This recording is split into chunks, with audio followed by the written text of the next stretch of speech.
let's talk about the 2021 iPads.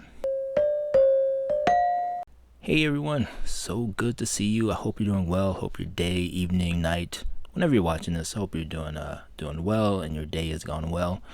So today I want to talk about the new 2021 iPads. Now, Apple had an event a couple weeks ago where they talked about iPads and new iMacs. We're going to talk about the Macs separate. In this video, we're just going to talk about the new iPads. So what's new with the 2021 iPads? Well, both this is the iPad Pros that they featured, and they're still sticking with the two, the 11-inch and 12-inch. Both of them have a Thunderbolt 3 connector, which is pretty cool. Both of them will get the new M1 chips, which is pretty cool, and that chip is also in the MacBook Air, MacBook Pro 13-inch, Mac Mini, and the new iMacs. And the 12.9-inch iMac will actually get a better display now. So we'll have a mini LED display, so the blacks will look blacker, your pictures will look better, your videos will look better, you'll have like better HDR video support, all that good stuff. So what do I think of the new iPad Pros? They're still iPads. and I think there's a really good article out there by Jason Snell where he kind of breaks down this in further detail. But the reason why I like iPads are, having this tablet, a slate that I can do a lot of stuff with, from video editing, photo editing, writing emails, writing, anything I want.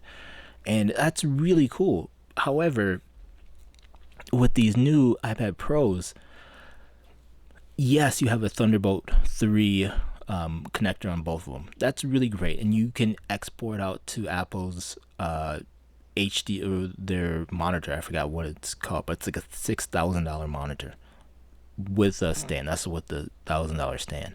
And obviously you can hook that up to other monitors, but it's still an iPad. It's not like you can run a separate application on there, which you should be able to because it has a mouse and keyboard support, so you could use a mouse to go over there and interact with that application. Putting the M1 chip in there is fantastic. You're putting a lot of power into the iPads, but again, it runs iPad OS, and at this point right now, iPad OS really doesn't do anything different than any other iPad. That's the hard part with the iPad Pros, right? Yes, they're a higher price point. Yes, they have more capability in theory, but they run the same operating system as the iPad Mini, as the basic iPad. And, for me personally, there isn't a reason to upgrade to the new iPads. Even with the Thunderbolt 3 port and being able to have other, SSDs and things on there, okay, that's great. I'm waiting for what's the reason for this. So many years ago when the iPad Air 2 came out, it was really powerful, and it was something like everyone was like, well, why did they put this chip and why did they put this much RAM in this iPad? So I bought it thinking Apple's going to do something really cool with this, and I can't wait to try this, and I can't wait to get on board. And really it was just split screen, so you could have the two apps next to each other. That was really it.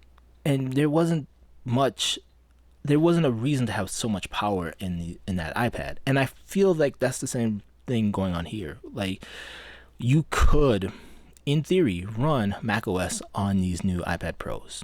16 gigabytes of storage, or 16 gigabytes of RAM, 2 terabytes, up to 2 terabytes of storage. And when you can put that with the Magic Keyboard and like an Apple Pencil, or even like a mouse, if you're looking at the 12.9-inch iPad, that costs more than the spec'd out MacBook Air. Difference is the MacBook Air runs macOS, so you have access to all the iPad apps, which isn't not all, but you have access to iPad apps. So if you wanted to run LumaFusion on an iPad Air, you could, or MacBook Air, sorry, you could, but you can't run Final Cut on an iPad, or if you, I don't know what else you would want to run, what other apps you'd want to run on your iPad or your MacBook Air. So for me, the price and the value of the new iPads just isn't there. Now, if you are looking at getting a new iPad and you're waiting to see what the iPad Pros would be, I have 3 suggestions for you. One, if you don't need let's say 512 gigabytes of storage. Let's say you only use it for editing a few pictures, editing a few videos, and then you delete those off your iPad. Well, you could get the 256 gigabyte iPad Air. I think that's like the Air 4. You're gonna still, it looks like the 11-inch iPad Pro. It has a USB-C dock port on there. You can hook it up to the Magic Keyboard. You can get an Apple Pencil, and it'll be significantly less than the iPad Pro. Number two, you can get an iPad Pro, but get like a renewed previous version of that. So, you could go on Amazon and pick up a renewed version of the iPad Pro. I think I looked at the not last year's, but the model before that, iPad Pro 11-inch with 1 terabyte of storage for like $800. That's a pretty good price. Again, it's almost coming up to the price of a MacBook Air, but you're getting a terabyte of storage and I think more RAM or something like that, 8 gigabytes of RAM, which is more than enough for an iPad. And number three, if you wanted to get the latest and greatest, just go ahead and buy the newest iPads, but don't expect that they're going to come out with like a revolutionary new operating system for iPad OS 15. I hope they do. I really do hope that they come out with, hey, we're bringing some of our pro apps to the iPad, where you can, not only hook it up to an external display, but you can run it off an external display. You can have 2 apps. Like you could do how you would normally do with like a laptop, right?